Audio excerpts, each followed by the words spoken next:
Paramount era of the UFC. Curious if you have any takes on being on the first card on the new promotional side of things. No, I don't care. Cool. Strong. What do you make of your opponent for this one, Waldo? He's coming on a good little tear here. He's fought a lot recently in the last couple of years. What do you make of him and his style compared to yours? I don't care. Do you care much about this fight or any of our questions today? Not really.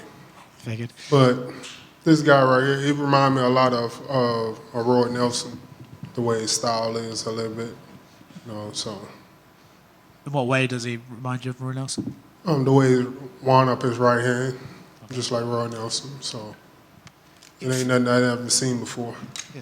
It feels like this fight is pretty much set up for you to, if you get a win here, to go on to that White House event, right? Dana White has already said that Trump loves you. He called you that time in the cage. And it feels like this is set up for you to make your appearance on that card. Do you feel the same? Yeah, but shit, I don't care. It'd be good if I could fight a little sooner than that, but if not, that's fine. I feel like they're setting you up for a massive fight on that one. I wonder if you could win here. Maybe there's an interim heavyweight belt for you to fight in front of Trump for that. Yeah, that'd be good. That'd be good. Yeah. Derrick, right here next to him. Mm-hmm. What did you make of Mike Tomlin giving you that shout out after his big win with the Steelers? Oh, that was pretty cool. I've been a fan of the Steelers for a while. And whenever he got signed in 2008, 2009, I was real happy about that. Because at the time I was really looking for another team because the Texans wasn't doing good around that time. So I was a fan of him just because of his background and stuff like that. So it was good to see that he had that much success for the Steelers. Did you have any sort of relationship with him when he did that, or did that catch you by surprise? No, it caught me by surprise. I was real shocked that he even knew my name. Usually people say the UFC fighter. That one guy that take his shorts off. They don't know my name though, but they just say it like that. Did your phone just immediately start going nuts when he said that? I just got tagged a lot in it. Yeah. Derrick, over here. I know you said you'd kick your opponent in the nuts, poke him in the eye if you need to. Do you practice that?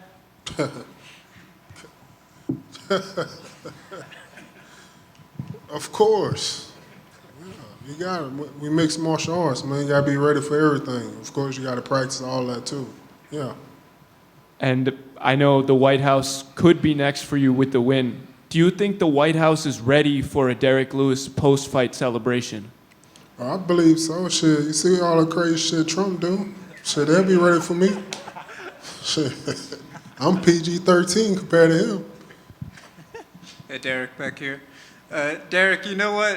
What is that like when you hear Dana White say, man, Trump is a huge fan, he loves Derrick Lewis, because very few athletes ever get that kind of, stamp of approval. Oh, I didn't hear him say it, but that's pretty cool, though. So, I've been, riding with him since 2016, so that's pretty cool that he's a fan of me.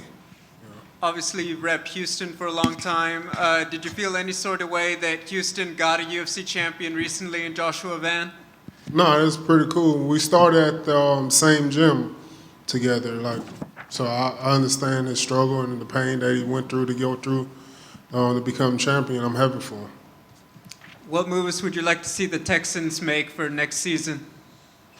I thought we had everything good to go, but I guess we got to see what's going on with CJ.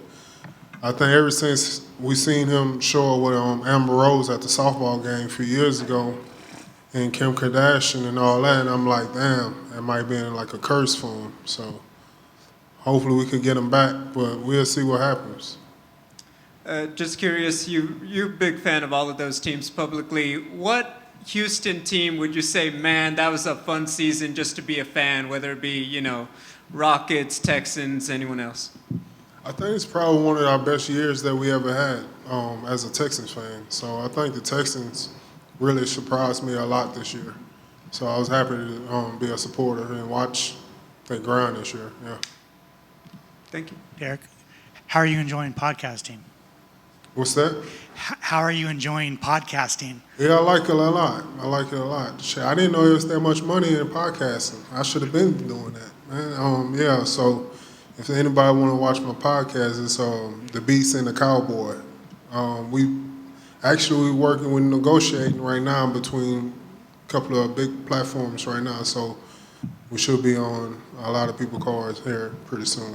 It seems like the MMA media is writing a lot of stories about you. Like you said that you were supposed to fight Rico Verhoeven, that got picked up, and then this whole peptides thing just kind of blew up.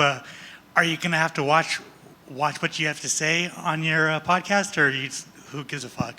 Who gives a fuck? I'm going to still say what I got to say. Even though old boy right here try to coach me. Mr. Clean right there try to coach me and tell me what they're saying, this and that. But the peptides thing, of course, I'm not really taking peptides. It's a third-party company that don't have nothing to do with the UFC and stuff like that, So they reached out and told me that they had some stuff for me that helped me feel young again. Of course, I'm going to go ahead and take it. So I've been taking it. I'm feeling good. Do you feel young? I feel young, for sure. You look young. Thank you. Black don't crack, man. You know that. Derrick, Waldo's been calling out you for a while, and I know you said before the last fight with Tolishin you wanted to fight him as well. Did the call motivate you at all? Is there some little extra edge because he was calling your name for so long? I really don't even care. I was just happy that he did call me out because I've been trying to get a fight since July. So I was happy that he did call me out and they finally gave him his prayers. You're the most experienced heavyweight in this division now with Andrei Arlovski gone. No one has more fights than you. How does experience on your end factor into these fights now and how you can get yourself to a win?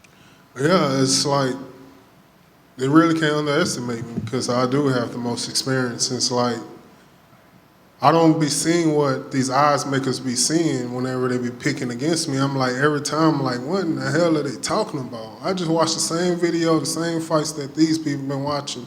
And I'm are they really serious? They betting against me like that. So, once again, Saturday, I would see, he shouldn't have no business in the cage with me. What does the script say for this one? You didn't give him the script? First round knockout. As usual. Yeah. Then he gonna try to lie and say I poke him in the eye, but it's not gonna be an eye poke. Watch. You said you'd like to fight before the White House. Could you make a turnaround for Houston, or are you done fighting in Texas? No, I'm not done fighting in Texas. It would be cool to fight in Houston, but we just got to see how the storm going to play out this weekend, and because I'm really worried about that, about my kids being home and my in-laws being at my house while the power out. I don't really trust them like that. And I need my cameras working. But yeah, we got to see how everything goes after the storm goes. A lot of uncertainty with Tom Aspinall's future and the title and stuff. Do you feel like you could fight for a championship this year? That'd be great if I could fight for a title shot. Go out with a bang. That'd be awesome. Thank you, Derrick. Derrick, people talk about your knockouts, your celebrations. Now we're talking about your experience. Is there any particular part of your game that you think still gets underrated at this point in your career? I think it's my fight IQ, I believe. People think that I don't really know what I'm doing in there. Even when it comes to submission and stuff like that, I know all the submission. Trust me, I know if I wanted to, I know how to do it, but I'm just not that flexible to do it, but I'm not going to even try it. But I know how to put in people in rear naked choke, arm bar, Von Fluke or whatever. I know all the submissions, but I just don't like doing them. Thank you.